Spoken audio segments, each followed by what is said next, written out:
Hello, good afternoon. Welcome to CRS PAST QUESTION year 2018. Question number 16 says the first child David had with Bathsheba died on the dash. A.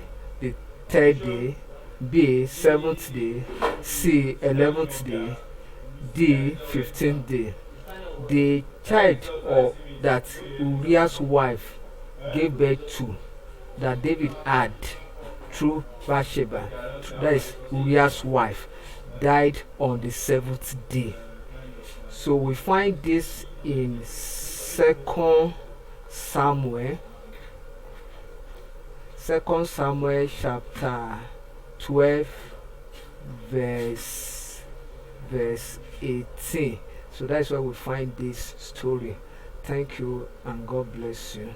Ensure you subscribe for more of our videos.